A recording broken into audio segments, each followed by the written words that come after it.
Welcome to the Speed Zone Podcast. Welcome back, everybody, to week 2 of the Speed Zone Podcast. We're here after week 2 at Echo Park Atlanta Motor Speedway after the NuWest Contractors 170. A heck of a race tonight, pretty chaotic. A lot of drivers had runs from the back to the front. We got some here tonight to tell their stories on how the race went. I'll give a shout out to the series sponsors, Highline Diecast Collectibles being our primary season sponsor. Ken over at Highline Diecast Collectibles on Facebook and whatnot runs streams every Saturday, every other Monday and Thursdays on either of those given platforms. Great stuff. If you haven't had the opportunity to jump into one of his streams yet, definitely give it a shot. It's a blast, and what he's doing for this league is awesome, keeping us on our feet and running, and we appreciate that greatly. On top of that, I would like to shout out Beer Street Journal, Ryan Newman and Associates, Game Glass, Bow Ties. We have their representative here, Joey Barrett. Say hi, Joey. Hey, everybody. And Twisted Steel Steak Appeal by Marty Plute. After that, I'll jump into the race here a little bit. This is Ethan Amber, driver number 14, Go Sim Racing Highline Motorsports Mustang. With me here tonight, I have Joey Barrett and Stan Hausman. Everybody say hi. Howdy, howdy. Hey again. Who wants to give their race? Who wants to start it off? Give a story. It's just short track racing.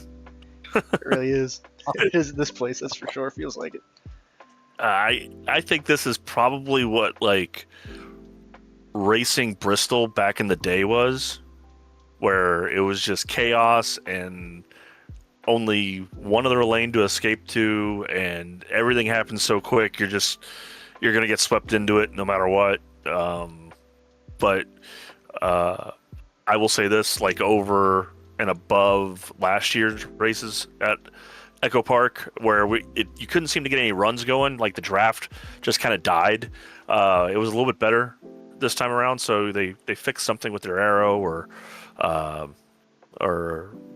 something with the draft package for the pack track. So I mean it was a good time. I think not speaking for all three, but I think at one point or another, all three of us probably got into one of the big ones. I think there was 3 different quote unquote big ones where just the road was closed in front of you, and all you could do was lock her down and hope no one plowed over you. But my race, we started mid-pack, just kind of stayed there. I wanted to, after we ran the happy hour races prior to this one, I just wanted to stay to the low side, because what I learned in those races is if something happens and you're on the outside and all you have is the wall and a lane, it's almost dumb luck if you miss the wreck. At least if you're on the bottom, you've got the apron, you've got the grass, you can try to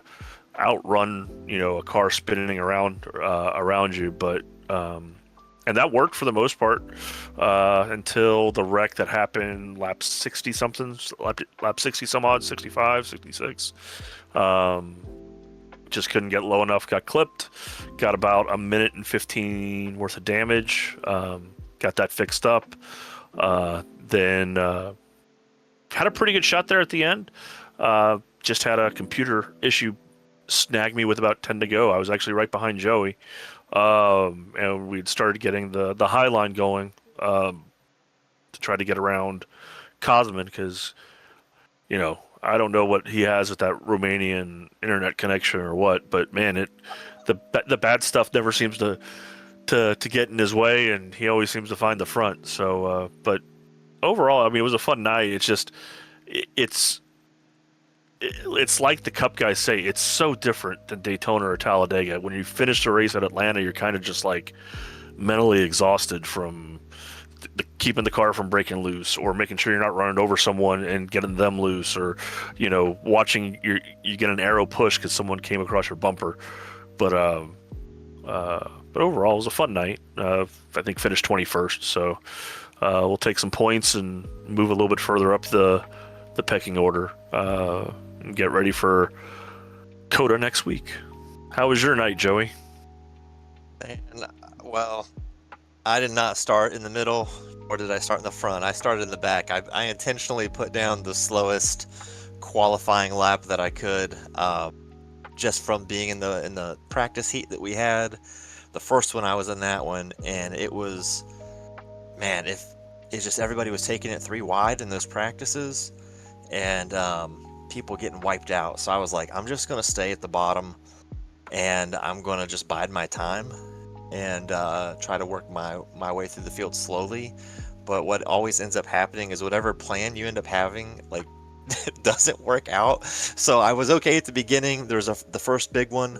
I dove off into the grass so I wouldn't hit anybody because people weren't checking up on that first wreck and just plowing in the back of one another. So I went for the grass just to try to escape it all.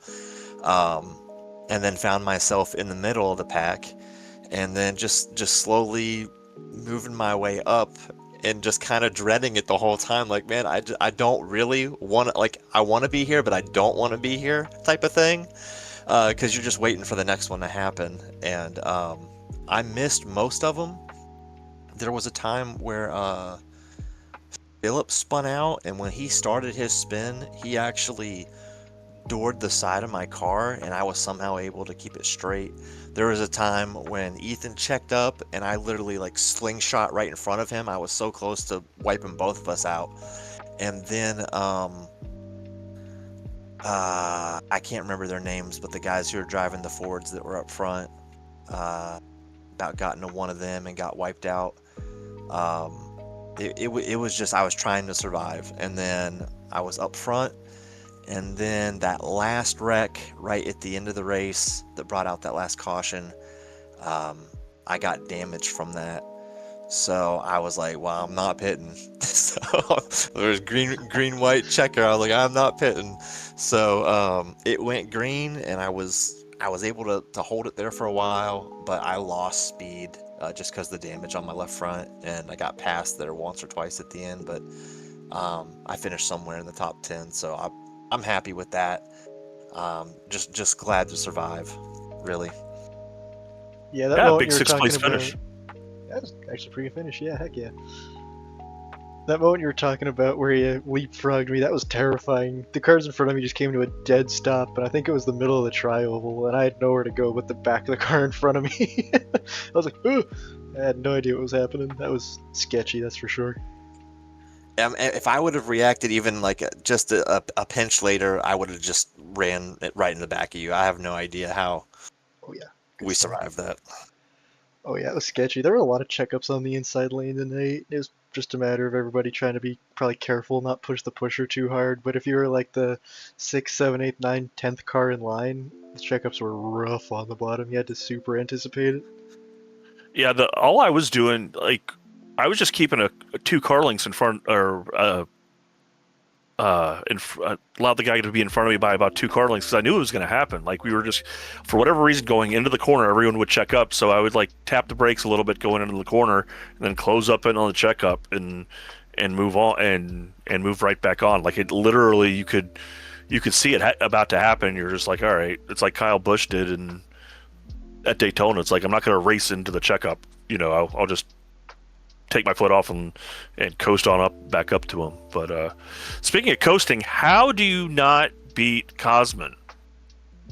You have him in your sights, you lay back, you get a run, and you don't even make the podium. Yeah, that was unfortunate. Heck of a run back up through the field before that, but got a run on the backstretch there, pulled out a line to take it, and all credit to the guys behind me. They did what they had to do to get a podium and a good finish, but unfortunately I didn't get any help. I made the move, and I fully expected one of the 2 or 3 guys behind me to go, but everybody stayed in line, lockstep, and unfortunately at a plate track like this, there's not much you can do about it, so I just settled in and took my medicine and got across the line clean. It's just nice to finish the first 2 plate races of the season clean, which it's rare to be able to say. Well, that's going to be something that people's got to start looking at coming up here soon, because when we finish at Phoenix, we're going to get into the in-season tournament schedule, and it's only the top 32 in points. And guy like me, I think I'm hanging out right now like in 28th in points, which is not good, considering how fantastically bad I am at COTA coming up. But if you look at the standings right now, especially with the with that in-season tournament coming 2 races away, you got Martin Plute on the outside looking in, Jason Gracias, those guys are some heavy hitters. Garrett and Matt Montembeau is in 30th and 28th. I'm in 28th. Josiah's in 26th. So there's a bunch of us kind of flirting with disaster, not making the in-season tournament, and got to figure out how to finish some races. Yeah, the race for that cutoff for the in-season tournament's going to be really tight. That's going to be fun to watch. Yeah, we got COTA and then Phoenix, and then we go to Vegas. So I know on my deal for the night, I had 1:14 damage. What did y'all's damage counter look like coming to pit road this week? Feel free to go first. I know Joe. you had some, Ethan, at a point. Yeah, I had about 1:20 total. I had the nose caved in from a checkup, I think on the first or second run that I had to get fixed. Then with I forget if it was 17 or 20 to go, somewhere in that range, either the second to last or third to last wreck. I got right hooked down the backstretch after there was some rough pushing on the outside, and that I think was about 1:10 seconds, but we're able to get it repaired and didn't have to go a lap down or anything, and we kept the foot in it from there. I think we came out of the pits somewhere between 15th and 20th, and we're able to drive it back to the front. Car's still in pretty good shape. And Joey, you said your damage pretty much came at the end, and obviously going to green white checker, you didn't pit. Did it still draft okay? Obviously finishing 6th, not too bad. But did you feel anything different about the car on the restart? In 3 and 4, I made it through 1 and 2 okay, and I think it was because everybody was just still getting up to speed, and my car was as well. So it wasn't a huge difference between those cars. But once we were up to speed and I got into 3, my car just went up the track, and that's when I lost my positions, and I couldn't hold it. I was just fighting it to stay alive. But that first wreck that I went into the grass, I ended up coming back on the track, and I touched the wall, and so I pitted, and thankfully had no damage. I don't know how, but I had no damage. I was holding those brakes so hard. Speaking of holding the brakes, when we had the Daytona, when we had the Daytona 24-hour race. I know it's not a league race, but I did that race, and I spun out on a lap, and I would press down on my brakes so hard that my pedal base broke off from the 2x4 that I got it drilled to, and shot all the way at the end of my setup. So Jeremiah had to take over for me because oh my gosh. Hey, luckily your wall's not on the other side. If that happened to me, my pedals would be going through my wall. Well, here's the crazy thing tonight. So the wreck I got into, I had predominantly right side damage, and I'm pretty sure I got hit somewhere in the right rear. Until my damage was fixed, it was like I had no brakes. It literally was. Weird. It took twice as long to brake, and I was like, "Is something wrong with my pedals?" Nope. It showed, I had 100% brake response put in. Yeah. So I wonder if no, it said I had wheel damage. So I wonder if it knocked the rear wheel cockeyed or something. So when I went to hit the brakes, it was only front brakes. There were no rear brakes. But that was crazy. Because you're trying to get back up to speed, catch the field, and I'm coming up to the back of the field, and I go to hit the brakes, and there's nothing there. And I was like, oh God, I'm gonna kill somebody going into pit road, which is fantastic as an admin, because you kind of you're the one doing the lecturing when something like that happens. But that was strange. I mean, it seems like every I don't know 5 or 6 races with this next gen car, something we learned that's just a little bit different that they do. They tweak the damage model, or they tweak the aero, and it definitely keeps you on your toes. Oh yeah. Hey, speaking of you being an admin, man, you did your part to prepare everybody in this league for what this race was going to be like. I mean, you posted and posted and posted. You hosted these things. Like, we clearly saw that you really can't push consistently in the corners, and yet what we see tonight, I mean, it's that. I just say, Stan, you did your part to warn everybody, but I think people chose not to heed that warning tonight. Well, I don't know if it's that. I think there's a lot of us. At least I used to it with Atlanta. Was I would just dump it in with Talladega and Daytona, but it's such a different animal, And I think this type of racing has only been around now, I mean, at least in our league, for what, 5 races is since the configurations have been on iRacing or something along those lines. So it goes back 2.5 seasons. Yeah. You know, I think you'll get it. I mean, here's what was awesome. I mean, yeah, we had a wreck with at lap 10, and then we didn't have another wreck for 30 or 40 laps, which beats anything that was in any of the officials, and it beat our happy hour sessions. So I think, and also this race sucks being the second race because you got a lot of new people. You look at the top 10. Shout out to guys like Newman, yourself, Terrell Wheeler, Stacy Hunter, all getting you guys, Ryan getting the top 5, you guys getting the top 10s. But you've got Ronnie's only ran with us one season. This is Adam's first season with us. I think it's a matter of, I think if this race ended up being the 7th or 8th race of the season, where we've all kind of gotten back into the rhythm of things and we're used to each other, it isn't quite like this. But still, I think we did a good job. I mean, we did have 9 cautions for 17 laps, but 19 lead changes, 8 different leaders. We had a green-white checker. The defending champion wins. We've got the same problem with him on some of these tracks that the Xfinity guys have with the 21. So we just got to learn. If Cosman goes left, we go right. And I feel like I was probably more aggressive than Cosman tonight. He got up to the front through strategy and just held it. I think the rest of us had to bowl our way through there to get to him and try to make something happen.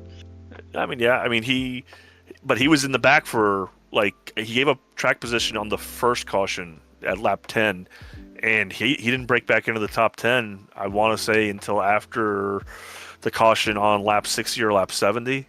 So, I mean, he was back there in it for a lot of the race. Just, he, like I said, that Romanian internet connection dips out just when the car spins in front of him or something. He's able to get through or something. He did run a heck of a race. He got the track position, held on to it. Credit to him. Yeah. Ran a good race tonight. It was fun pushing him. He held a line perfect and made it really, really fun to push and create momentum at the front.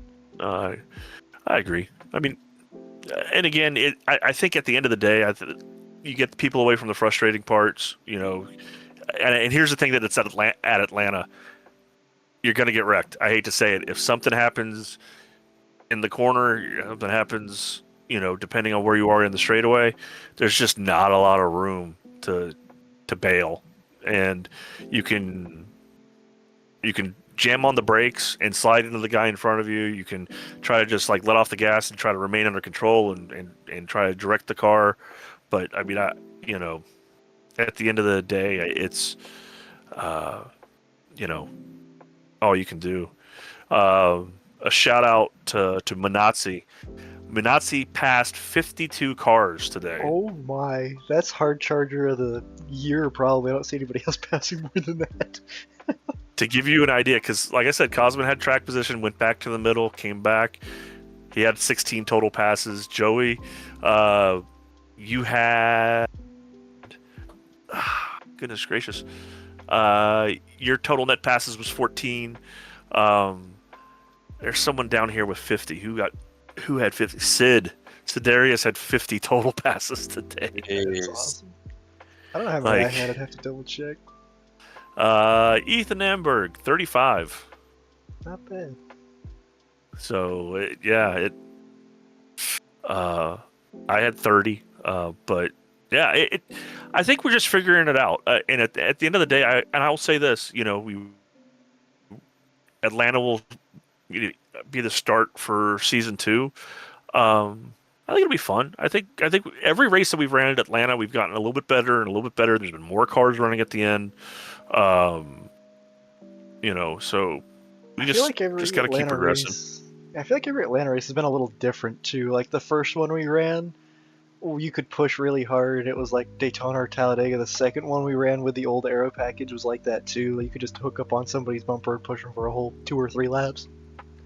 And then after the aero updates and update to the Cup car, it's been definitely a lot more strategic, track position oriented. You could create huge runs, but you'd have to have help to make it happen.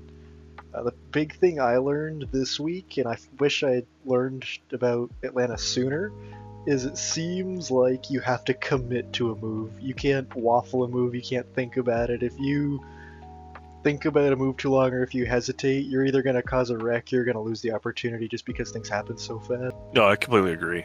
It's not one of those tracks where, like Daytona, I could block the run coming here, I could block the run going there. It's if you're going low, you gotta get in. Yeah, you just gotta go. What's interesting here, and I think it's because it's tighter.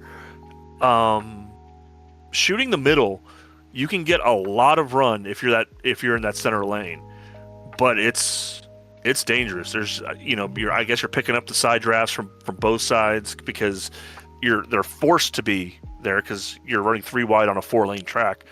But I noticed a couple times tonight, and I noticed in the practice races, if you were willing to shoot the middle, you could get a huge run on that, and you would end up popping out on the outs and being the head on the outside. But I don't know if that's something that I would try more often than not. So. I tried it didn't work. Can't confirm.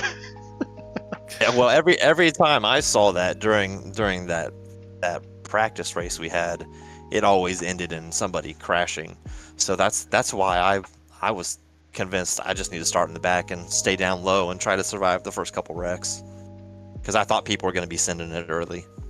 Well, Joey, so coming off a top 10 here, let's see here. How do you feel about road racing? Is road racing you getting better at? Do you think it's something that you'll be shooting for a top 10, or are you like me, just kind of wanting to survive? I say something and then pride goes before the fall. But I feel like I'm getting better at every type of track in our league. And I'm actually starting to, and I enjoyed the 24-hour Daytona race. I think that helped a lot, even though it was in the Corvette. But I'm looking forward to the road race, and my personal feeling is if I can qualify up high enough and just try to run clean, not necessarily trying to go for a quick lap, I feel like you got a good chance at a top 10, because at some point early in the race, there's probably going to be a huge break in the field because somebody's going to wreck, and everybody in the back's going to have to check up, and the leaders are just going to drive off into the sunset. So I'm hoping I can just qualify up as close to the front as I can, so I can miss that wreck early and then just kind of smooth sail it and just try to finish in the top 10. Is Shelton still giving you guys pointers for your team? I know his work schedule has been kind of flip-flopped. I haven't talked to Ryan Shelton in like 3 years. No, I talked to him some about the Daytona race, but he's been pretty busy, so I haven't gotten any pointers or anything really from him. But I have practiced COTA a little bit. Me and Josiah have run some laps, and he and I are running pretty similar times. So, and then some of those laps were before the Chevy change, where we get a little extra horsepower. So then I went back and practice it again, and the car runs a little bit different out of the corners, but still pretty similar. What about you, Ethan? You're a pretty hot shoe on the road course.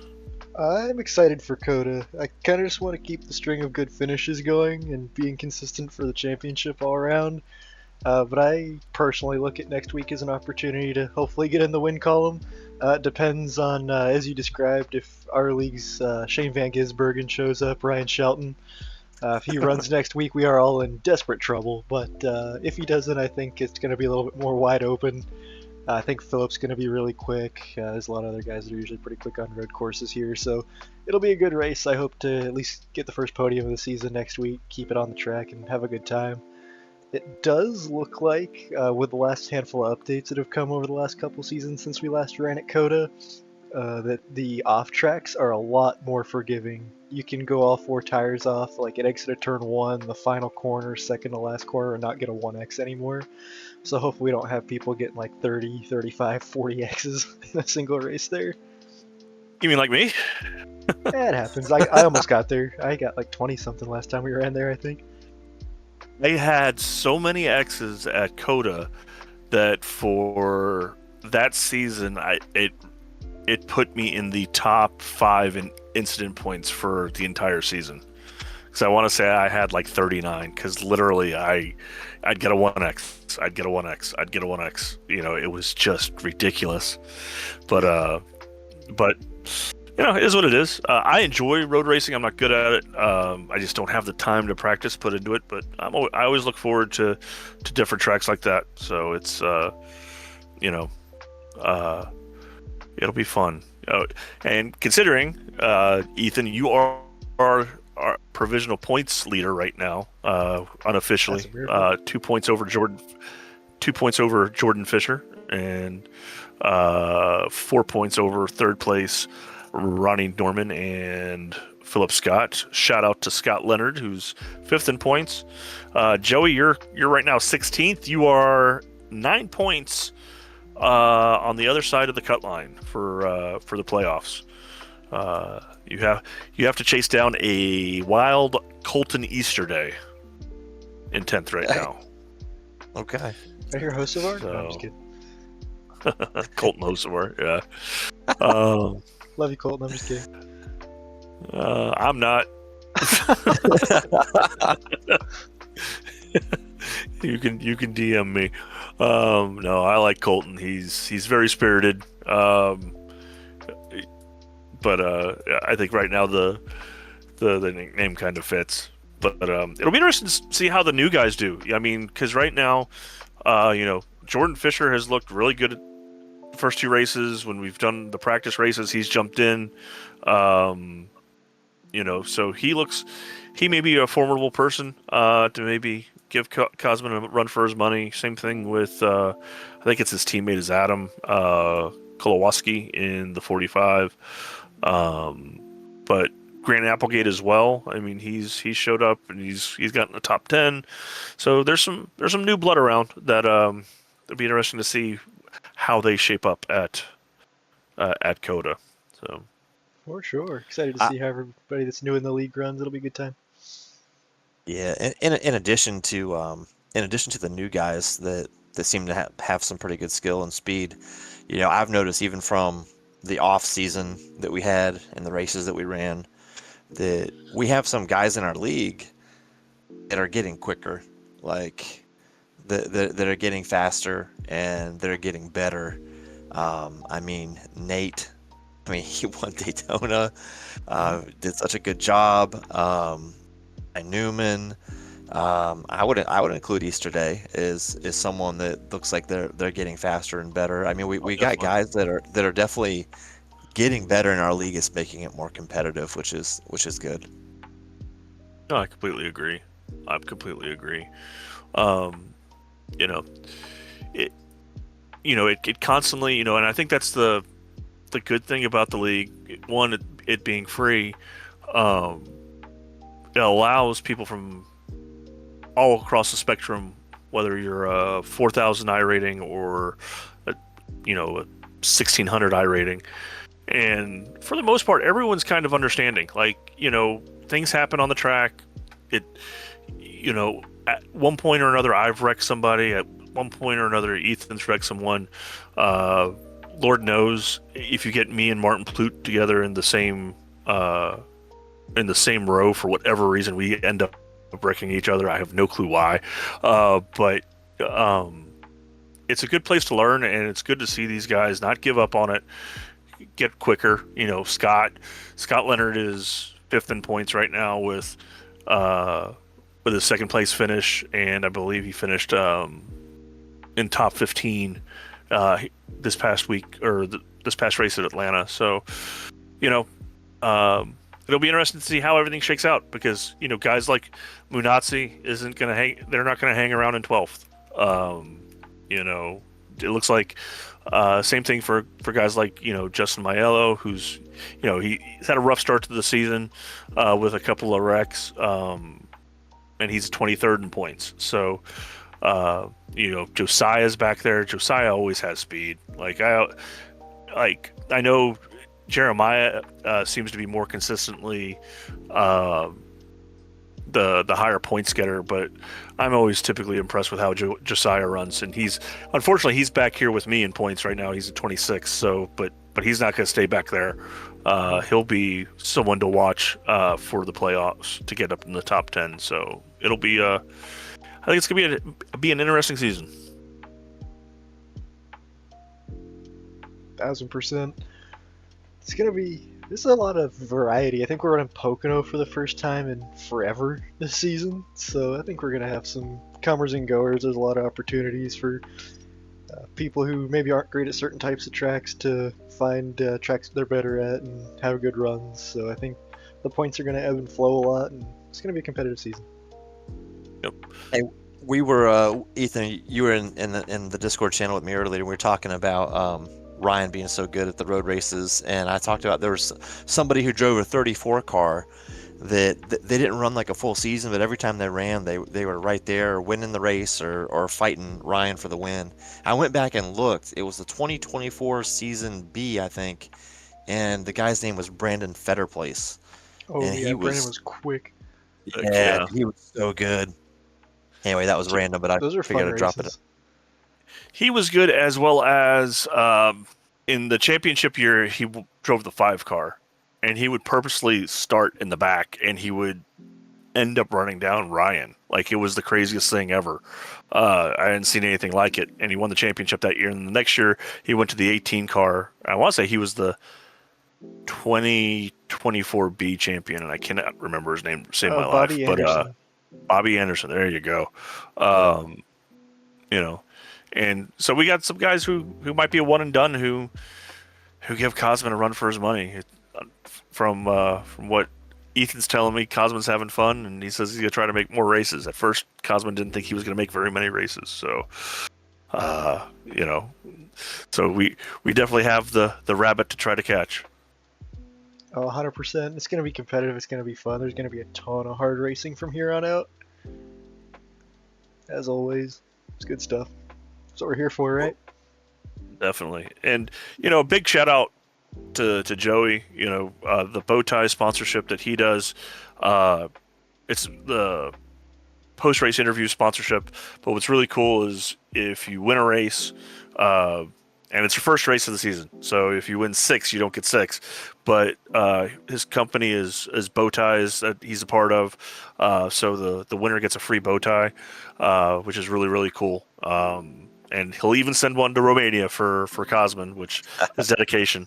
But not to Ethan. not to Ohio, not for me. Ohio's illegal. You cannot send anything to Ohio. I'm from Ohio. Oh yeah, we've talked about that before. You're from right down the road. Yep.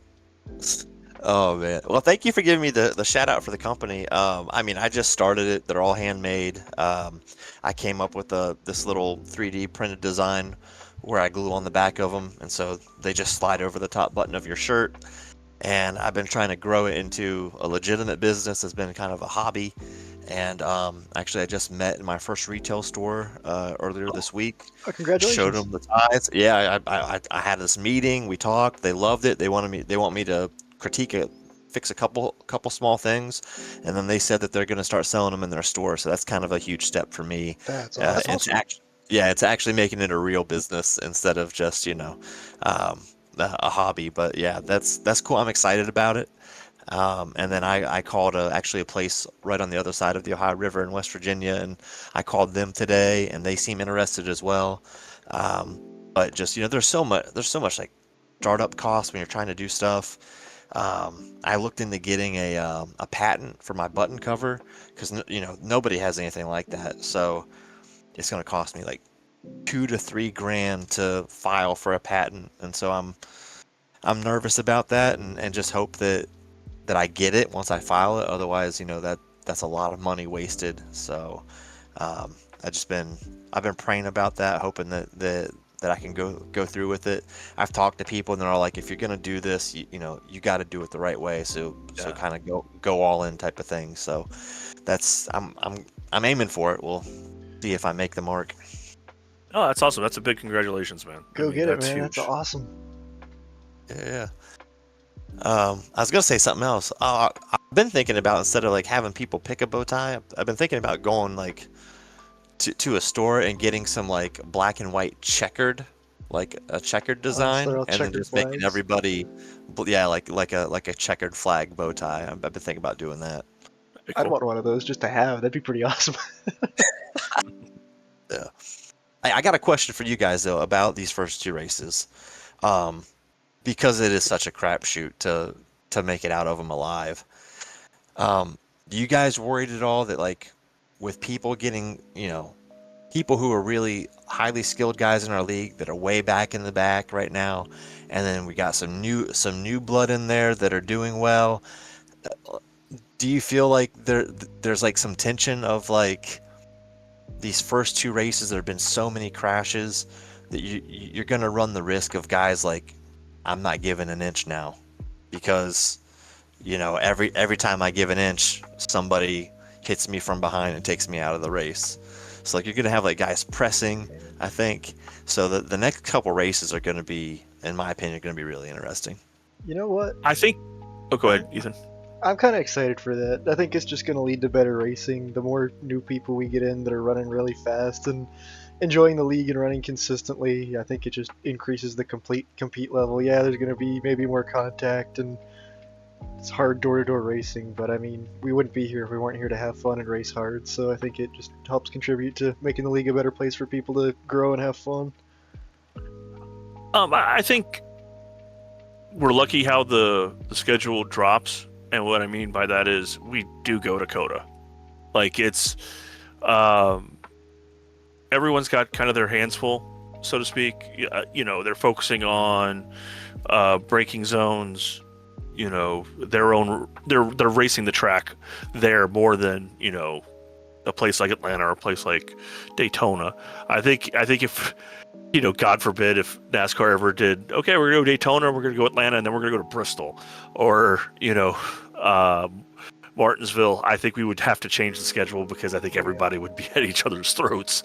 But I think kind of the COTA kind of will reset it. I think what you'll see is the better drivers. I mean, it's a technical, road courses are technical. The better drivers do better on the road courses. That's just how it is. So they'll be able to, the guys who might be in the back half or not get the start that they've got, they'll be able to make up some points next week. I think Phoenix will be the race to watch to see if pot's boiling, or if it's boiling over, or if it's kind of all simmered down by that point. But yeah, I agree that the competition's getting closer, and when things get closer, people's feelings have a tendency of getting hurt. So it makes it for a fun league, and it makes it for an interesting weekend as an admin. So, yeah. but overall, I think everyone typically chills out, the day after and looks at it and says, okay, that's really a racing incident. They made a mistake. That wasn't anything vicious, and that's what, the reminder where I say, hey, saying sorry about that or my bad goes a long way before someone sends you a message. If you're the first one to say, hey, my bad, I lost the nose. I was not my intention to catch you in the quarter panel. I think that goes a long way than the person just fuming. And then finally 2 days later, the person who's fuming sends over you know, a nasty DM or something along those lines, like, you know, what were you thinking? So, and I think most of the guys are good-natured guys who tend to do the right things. But we'll see. We'll, you know, it's Tim Branson sponsored race, so that's AEW Road Wrestling at COTA. So we'll make sure, you know, we'll see if anyone's coming off the top rope at anybody From the else's top rope. at the end of the race. Or God Almighty, you know, if the whatchamacallit caution comes out late and we've got to restart going down into one, I could see that being a problem. but it's a problem for the Cup guys too. Like, what can you do at the end of the day? You know, they run over each other going up the hill in turn one. So if we do, like, shrug our shoulders and be like, oh, see, it is like the real thing. It is a simulation. Speaking of real life, you got any picks for Atlanta in the Cup Series this weekend? Joey, you feeling any heaters? And I don't know. It's I'm a huge Michael McDowell fan, and he seems to do really good at road courses, and he always seems to be up front, or at least near up front in super speedways. So, I mean, I wouldn't count him or Hocevar out of it. It's just, can they make it to the finish?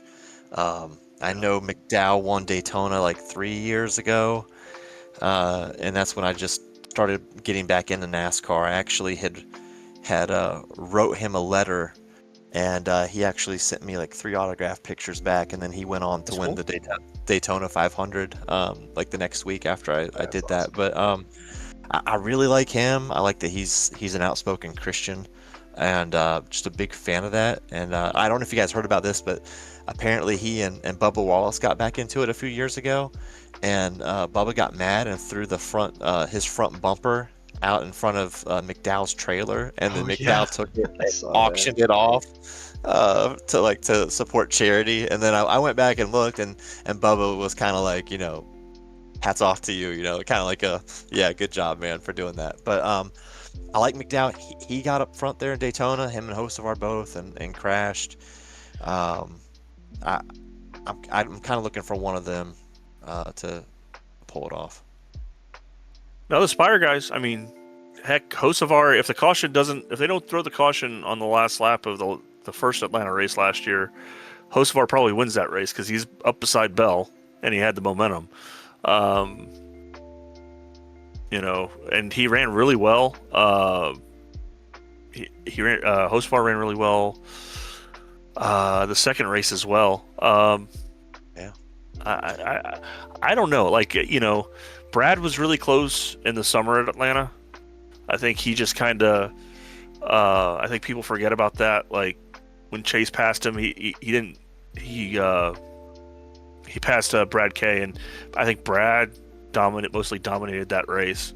And if I'm not mistaken, him and Busher the entire race kind of. After that big wreck, basically kept control with each other, and they were able to separate them at the end. But I don't know. It's a fun race. I've been to that race. If you haven't gone to the new Atlanta, it's worth the trip.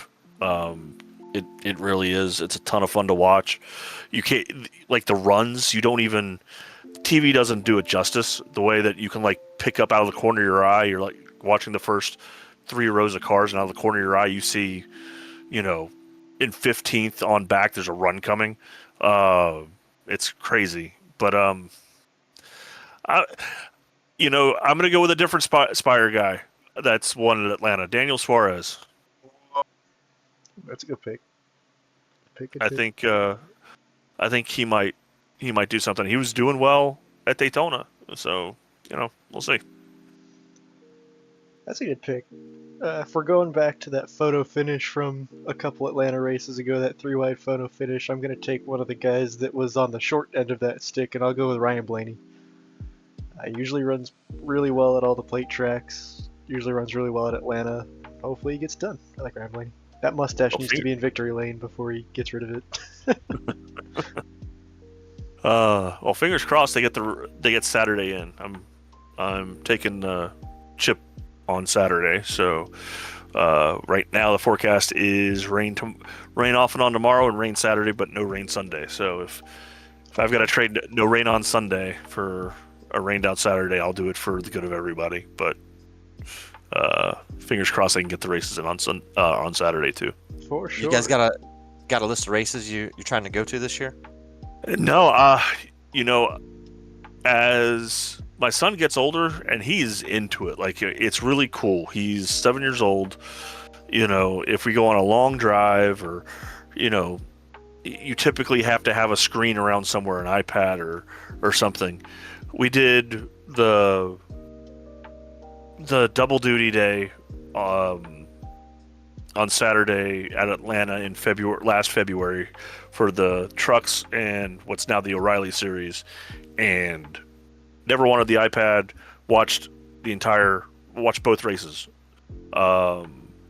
We didn't get home until 10 o'clock that night, and he was exhausted, which was awesome. We went to Talladega for the Saturday race because both Talladega and Atlanta kids are free on Saturdays, so that's pretty cool. That's awesome. So, yeah. Where do you live, Stan? If you went to Talladega and Atlanta?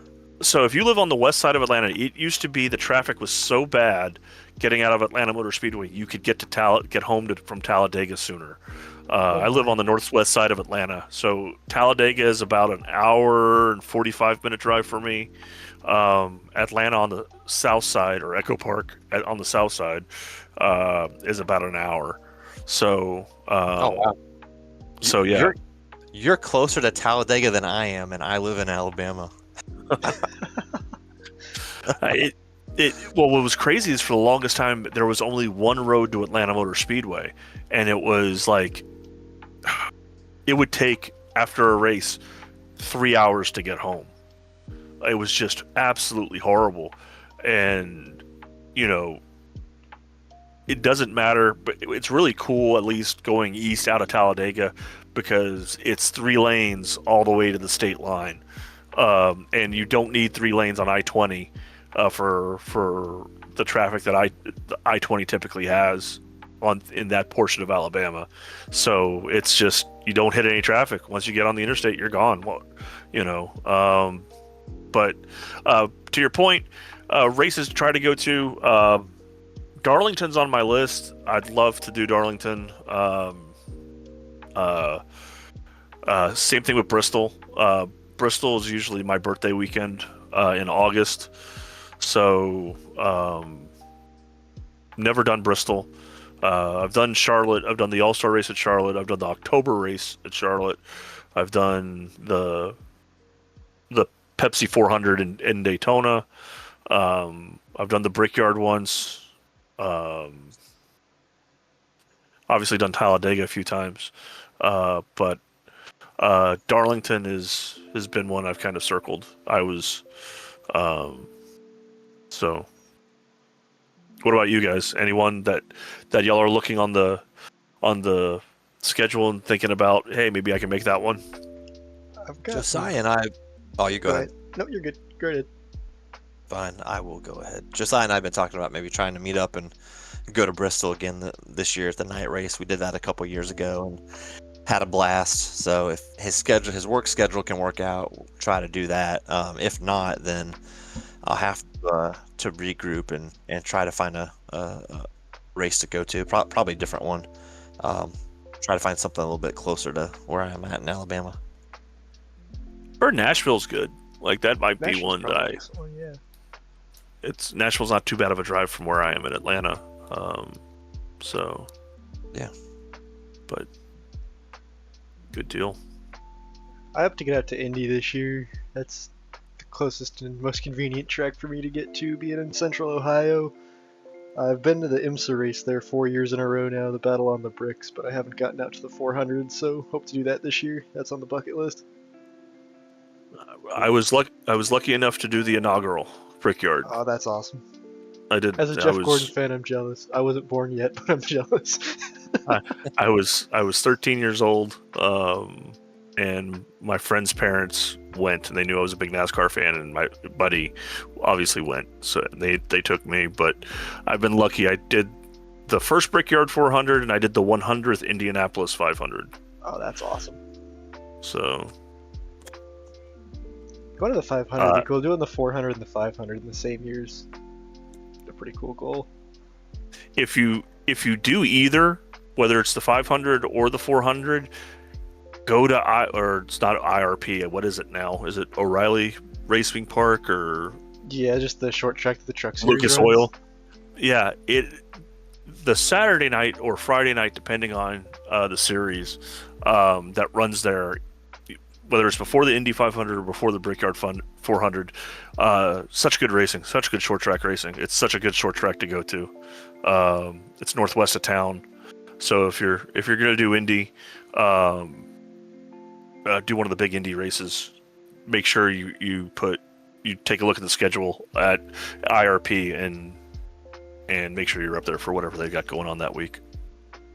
Thanks for the pointers. I've been trying to make more of a weekend out of it when I go. I used to just go for the race. I'd drive up early in the morning for the IMSA stuff, stay for the 4 to 5 hour, 6 hour race now, and then hang out for the night and drive the next morning. But this year and last year, I want to make a weekend of it. There's some good beer and good coffee places over there too, and that was really fun last year.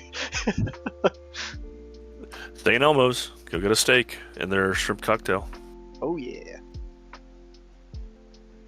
Anything else that you guys want to fill in with here, or you want to start wrapping up? Oh, we can wrap up. Yeah. There is one thing that I felt bad that we didn't get to last week, and I didn't shout out. They do a great job making us sound interesting, even when we're boring. Shout out to Nolan and Brad over at Green Flag TV for broadcasting all of our races. Those guys do an amazing job and make us seem more interesting, even when we're a bunch of lunatics driving in circles, wrecking each other, and can't keep it green for more than 30 laps. So appreciate them. They do a great job every week, and we couldn't be doing what we're doing without them too. Not a doubt.